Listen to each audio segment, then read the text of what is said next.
Hello students, in past video we were discussed regarding the what is friction and what is the meaning of static friction and how the friction force is produced. Okay, now next point is that what is dynamic friction, that is also considered as the kinetic friction. Okay, so here we will see that what is the dynamic friction, what are its law and what is its coefficient. जैसी theory अपनी static friction की थी, same to same theory इसकी है. बहुत सारे parameter इसमें common है, पर ये चीज़ हमको डिफाइन करने की रिक्वायरमेंट क्यों पड़ी वो हम समझने का पहले ट्राई करें अंदर. बराबर. तो हुआ क्या कि जब भी कोई बॉडी रेस्ट कंडीशन में थी, हम फोर्स लगा रहे थे, ऑब्जेक्ट मोशन में नहीं आ रहा था, हमने और फोर्स बढ़ाया, फिर भी मोशन में आया, तो हम फोर्स बढ़ाते गए अपना. बराबर. एक टाइम आया कि अपना ऑब्जेक्ट मोशन होना स्टार्ट हो गया अंदर, तो उसका मतलब क्या हुआ कि यहाँ पे जो सरफेस और ऑब्जेक्ट के बीच में जो भी स्टैटिक फ्रिक्शन था, जो स्टेशनरी कंडीशन के हिसाब से था, बराबर, वो जब मैक्सिमम पे पहुँच जाएगा, बराबर, उसके बाद वो ज़्यादा फोर्स ऑफर नहीं कर पाएगा. और अगर हमारा गिवन फोर्स जो होगा ये स्टैटिक मैक्सिमम फ्रिक्शन फोर्स से ज़्यादा होगा, यानी कि F is greater than the Fs, बराबर, तो फिर ऑब्जेक्ट क्या होगा, मोशन करेगा अंदर. समझ में आ रहा है सबको इतना पार्ट. पर हुआ क्या कि जब भी ऑब्जेक्ट है वो F माइनस Fs जितने फोर्स की इफेक्ट से मोशन कर रहा है, बराबर, और वो टाइम पे यहाँ पे फ्रिक्शनल फोर्स की बात की अंदर, बराबर, तो फ्रिक्शनल फोर्स वहाँ पे क्या मिला, Fs से थोड़ा कम मिला अंदर. क्या मिला भाई, Fs से थोड़ा कम मिला. तो सीधी सी बात है कि यहाँ पे ऐसा हुआ क्यों. तो पहला वाला केस था क्या कि रेस्ट ऑब्जेक्ट को मोशन में लाए अंदर, बराबर, जबकि दूसरा केस क्या है कि ऑब्जेक्ट भाई ऑलरेडी मोशन में है बाद में, तो अभी, बराबर, तो वहाँ पे जो सरफेस के बीच में फ्रिक्शन प्रोड्यूस होता है वो क्या होता है, स्टैटिक मैक्सिमम फ्रिक्शन, उससे थोड़ा कम होता है अंदर. इसलिए यहाँ पे एक नई कैटेगरी बनानी पड़ी हमको, डायनेमिक फ्रिक्शन. तो चलो हमारी टेक्स्ट बुक क्या बोलती है कि when the magnitude of force acting on a object lying on the surface exceed the maximum static friction, यानी कि हम जो अप्लाइड कर रहे हैं फोर्स, अगर वो स्टैटिक फ्रिक्शन को एक्सीड कर देगा, then object will start moving in the direction of the external force. तो सीधी सी बात है कि जितना भी ज़्यादा हमने फोर्स लगाया उसके हिसाब से ऑब्जेक्ट क्या करेगा, वो डायरेक्शन में मूव करेगा. Hence value of the frictional force will reduce, बराबर, less than the maximum static frictional force, बराबर. और यहाँ पे उसकी वजह से क्या होता है कि आपका जो स्टैटिक फ्रिक्शनल फोर्स जो मैक्सिमम होता है उसके कंपैरिजन में हम वहाँ पे मोशन के टाइम पे उसको जो बाद में लग रहा है जो फ्रिक्शन फोर्स है वो अगर हम देखते हैं तो वो क्या लग रहा है भाई, कम लग रहा है अंदर. समझ में आ रहा है सबको इतना पार्ट, यस और नो, बराबर. So the frictional force which oppose the relative motion between the surface in the contact is called the kinetic friction, बराबर. तो यहाँ पे ये फोर्स की डेफिनेशन फाइनली क्या बनती है कि दो सरफेस जो एक दूसरे के कांटेक्ट में है और दोनों एक दूसरे के रिलेटिव मोशन को जब अपोज करते बराबर, तो उसको हम क्या बोलेंगे, काइनेटिक फ्रिक्शन. एक्चुअल में है क्या, ऑलरेडी एक मोशन में है और वो मोशन को अपोजिट करना है, जबकि स्टैटिक फ्रिक्शन में भी अपोज तो कर रहा था पर मोशन में न आए उसके लिए अपोज कर रहा था अंदर, जबकि ये तो मोशन में है और उसके मोशन को ये क्या कर रहा है, अपोजिट कर रहा है अंदर. होप आप दोनों के बीच के जो छोटा सा डिफरेंस है वो गेट कर लिया होगा. नहीं किया तो थोड़ा रिवाइंड कीजिए और फिर से ये डिफरेंस समझने का ट्राई कीजिए कि दोनों में हल्का सा डिफरेंस है क्या. वहाँ पे वो रेस्ट में से मोशन आना नहीं चाहता था, उसके लिए अपोज कर रहा था, जबकि यहाँ पे क्या है पे वो मोशन में ही है, जबकि यहाँ पे वो मोशन में ही है, तो यहाँ पे मोशन को अपोजिट करने वाला फ्रिक्शनल फोर्स लगता है अंदर, बराबर.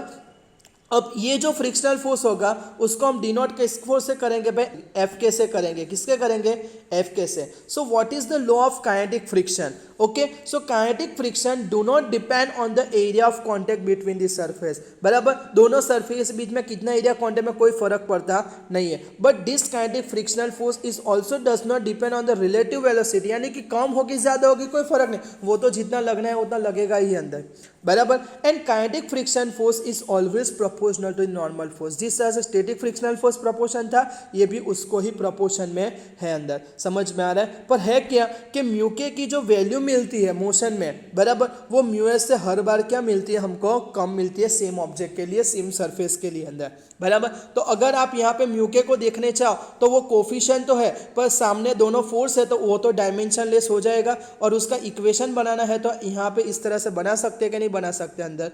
यस और नो? बराबर। नेक्स्ट पॉइंट हमको क्या बोला गया कि coefficient of kinetic friction, it's a ratio of kinetic frictional force and the normal force is called the what? Coefficient of the kinetic friction, बराबर। और यहाँ पे लिखा है कि F S always greater than F के होता है, दैट्स वाई म्यू एस भी क्या होगा? म्यू के से ज्यादा होगा। यानी कि म्यू के की वैल्यू, काइनेटिक फ्रिक्शन की फ्रिक्शनल कांस्टेंट है हमारा कोफिशिएंट, उसकी वैल्यू हमेशा म्यू एस से क्या होगी भाई? कम होगी अंदर। समझ में आ रहा है अंदर? बराबर। And one relative motion, once relative motion is start, then by the Newton's second law of the motion, acceleration of object will be given by this formula instead of F minus Fs by m।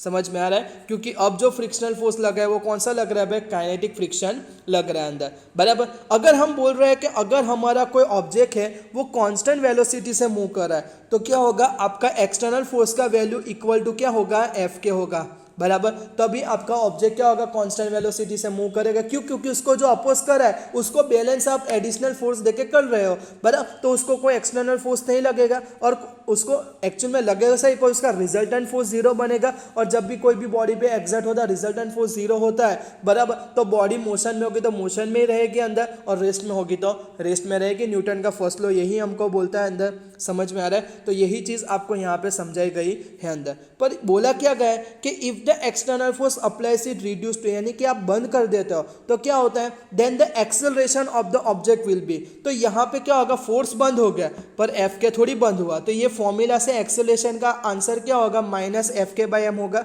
तो frictional force तो भाई present है, motion है तब तक अंदर, बराबर। तो इतना क्या लगेगा? एक्सेलरेशन पर नेगेटिव एक्सेलरेशन है, यानी कि डी एक्सेलरेशन होगा। इसीलिए तो हम देखते हैं कि हमने गाड़ी को एक्सेलेटर दबाना बंद कर दिया तो अपने आप थोड़े डिस्टेंस के बाद क्या हो जाती है? गाड़ी स्टॉप हो जाती है कि नहीं हो जाती है, बराबर। मुझे आज भी पता नहीं चलता कि क्यों मूवी में ऐसा बताते हैं कि ब्रेक फेल हो गए तो गाड़ी चलती रहती है, चलती रहती है। It is practically not possible. Friction जब तक है ऐसी थियरी प्रैक्टिकली पॉसिबल है ही नहीं अंदर। समझ में आ रहा है? बराबर। अगर ब्रेक फेल भी हो जाती है तो मैक्सिमम 500 मीटर ट्रैवल करके वो स्टॉप हो ही जाएगी अंदर। समझ में आया? क्योंकि काइनेटिक फ्रिक्शन वहां पे प्रेजेंट है आपकी ब्रेक लगाने के लिए अंदर। समझ में आ रहा है सबको इतना पार्ट? तो इसलिए बॉलीवुड की मूवी पे ज़्यादा भरोसा नहीं करने का, बहुत बार हमको उल्लू बनाती रहती है अंदर, बराबर। फिर ये चीज़ हमने ऑलरेडी समझ ली थी अंदर, बराबर। तो एक बार आप रीड करके समझ सकते हो अंदर, बराबर। अगर आप समझना चाहो तो अंदर, क्लियर? तो आप पॉज कर लेना है वीडियो को और अच्छे से रीड कर लेना, क्योंकि हमने स्टैटिक फ्रिक्शन का जो भी कंसेप्ट है वो हमने समझ में कर लिया अंदर, बराबर। फिर भी मैं थोड़ा हल्का सा लाइटली समझा देता हूँ अंदर, बराबर। होता क्या है कि यहाँ पे एक ट्रेन ऑलरेडी अपने हिसाब से मोशन कर रही है अंदर, वो खुद एक्सेलरेटेड है, तो सीधी सी बात है ये ऑब्जेक्ट भी एक्सेलरेटेड होगा। अब हमको पता है कि कोई भी ऑब्जेक्ट एक्सेलरेटेड होता है तो उस पर फोर्स लगेगा और वो फोर्स के डायरेक्शन में मोशन करना चाहिए कि नहीं करना चाहिए अंदर, बराबर। पर होता क्या है कि जब भी ये बक्सा हम ट्रेन में मोशन करती ट्रेन में देख रहे हैं तो वो तो वही का वही स्टेशनरी दिख रहा है, तो वो होता कब है, बराबर। तो यहाँ पे उसको जो भी एक्सटर्नल फोर्स लग रहा है that must be balance by the another force, और यहाँ पे और कोई प्रेशर नहीं है, खाली कांटेक्ट है,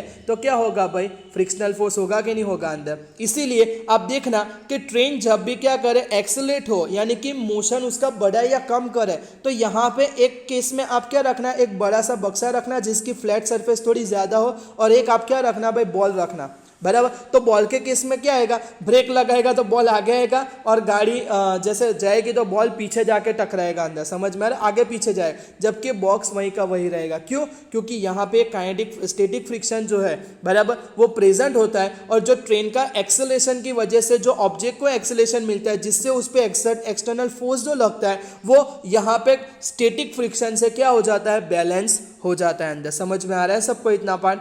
हाँ के ना, बराबर। उसका दूसरा भाई की बात करो तो क्या है? रोलिंग फ्रिक्शन है अंदर, बराबर। तो जब हम बॉडी को रोलिंग करवाते हैं without sliding, but then friction force is called the rolling friction, क्योंकि यहाँ पे जो काम होता है वो ग्रेविटी फोर्स की वजह से होता है अंदर, समझ में आ रहा है अंदर बराबर, क्योंकि वो रोल कर रहा है। कभी कभी हम भी करवाते हैं, ऐसा भी नहीं कि हर बार ग्रेविटी ही करती है अंदर बराबर है। और उसको डिनोट करने के लिए हम क्या यूज़ करेंगे, एफ आर यूज़ करेंगे बराबर। पर रोलिंग फ्रिक्शन में एक्चुअल में होता क्या है कि जो कॉन्टेक्ट एरिया है वो बहुत कम हो जाता है, यानी कि यहाँ पे दो सरफेस के बीच का जो कॉन्टेक्ट होता है वो क्या कम, इसलिए यहाँ पे कॉन्टेक्ट की वजह से क्या होता है कि दोनों का इंट्रैक्शन इतना ज़्यादा नहीं हो पाता है अंदर बराबर। और उसकी वजह से यहाँ पे हमको क्या होता है, जो फ्रिक्शन ऑफर होता है वो स्टैटिक फ्रिक्शन और काइनेटिक फ्रिक्शन से कंपैरिजन में क्या मिलता है, बहुत कम मिलता है। उसका भी लो वही का वही अंदर कि does not depend the area of the, actual में एरिया ऑफ कॉन्टेक्ट पे डिपेंड तो नहीं कर रहा है अंदर, पर यहाँ पे कम कॉन्टेक्ट होने की वजह से यहाँ पे उसकी जो एप्लीकेशन होने के चांसेस है वो कम हो जाते हैं अंदर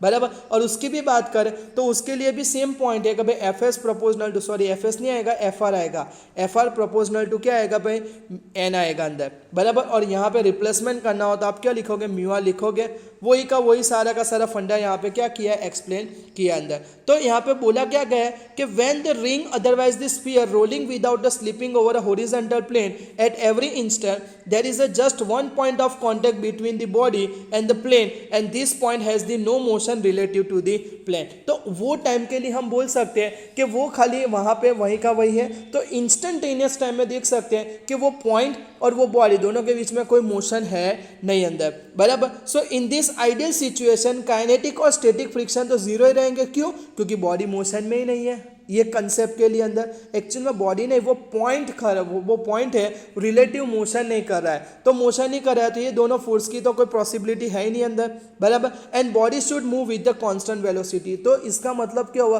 कि बॉडी अगर रेस्ट में होगी तो रेस्ट में रहेगी और मोशन है तो मोशन में रहेगी। इसलिए कभी कभी क्या होता है कि स्लोप में एक प्रॉपर कंडीशन में ऑब्जेक्ट को आप फिट कर अच्छे से रख दो तो वो नहीं नीचे गिरता है ना ही वो ऊपर जाता है अंदर बराबर है। सबको इतना पार्ट समझ में आया। But in practice there is some resistance to the motion in form of rolling friction, hence motion is retarded बराबर। पर फिर भी क्या होता है कि भाई यहाँ पे ये कंडीशन के हिसाब से कांस्टेंट वेलोसिटी से वो जाना चाहिए, पर यहाँ पे क्या होता है कि उसकी वेलोसिटी में आपको रिटार्डेशन देखने को मिल रहा है। तो वो किस रीजन से मिल रहा है कि यहाँ पे एक नया फ्रिक्शन फोर्स प्रेजेंट है जो रोलिंग की वजह से आ रहा है, इसलिए उसको रोलिंग फ्रिक्शन बताया गया अंदर बराबर। और सीधी सी बात है कि आपको उसको कंटिन्यू रखना है तो रोलिंग फ्रिक्शन को आपको क्या करना पड़ेगा, नलीफाई करना पड़ेगा। इसलिए आपको क्या करना पड़ेगा, अप्लाइड फोर्स बाहर से थोड़ा लगाना पड़ेगा बराबर। कोई भी ऑब्जेक्ट गिवन मास के लिए रोलिंग फ्रिक्शन की बात करो तो वो 1/100 या 1/1000 टाइम्स देन द स्टैटिक और काइनेटिक फ्रिक्शन मिलेगा, यानी कि स्टैटिक से और काइनेटिक फ्रिक्शन 100 या 1000 टाइम आपको क्या मिलेगा भाई, laser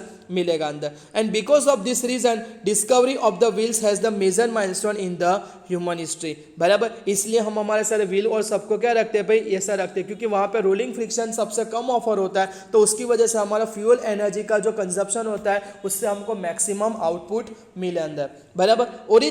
origin of the rolling friction is the different than the static friction and the kinetic friction. During the rolling the surface in contact get momentarily deformed and a little and small part of the body remain in the contact with the surface। पर यहाँ पे खाली problem क्या होता है कि जो भी पार्ट कांटेक्ट में होता है तो वो ये इफेक्ट की वजह से क्या होता है, डिफॉर्म होता है। इसलिए हमको आफ्टर सम टाइम टायर को क्या करना पड़ता है, फिर रिप्लेस करना पड़ता है कि नहीं करना पड़ता है। वैसे तो हर जहाँ भी फ्रिक्शन है हर चीज़ को हमको क्या करना पड़ता है, चेंज तो करना ही करना पड़ता है अंदर बराबर। तो फाइनली तीन को कंपेयर करो, सबसे कम किसका है भाई, रोलिंग का है, फिर काइनेटिक का आता है और फिर किसका आता है, स्टैटिक का आता है अंदर। समझ में आ रहा है सबको इतना पार्ट बराबर। और आप लगभग 6-7 स्टैंडर्ड से पढ़ते आते हो कि भाई what are the advantage and disadvantage of the friction बराबर। तो आप खुद रीड करके समझ सकते हो कि नहीं समझ सकते हो बराबर। तो वीडियो पॉज करके एक बार खाली क्या कर देना, रीड कर लेना अंदर। ओके, तो नेक्स्ट क्वेश्चन आता है हमारा कि what are the remedy of reduce the friction बराबर। तो वो तो बहुत सिंपल है कि हम क्या करते हैं, लुब्रिकेशन करते हैं, बॉल बेरिंग का यूज़ करते हैं अंदर।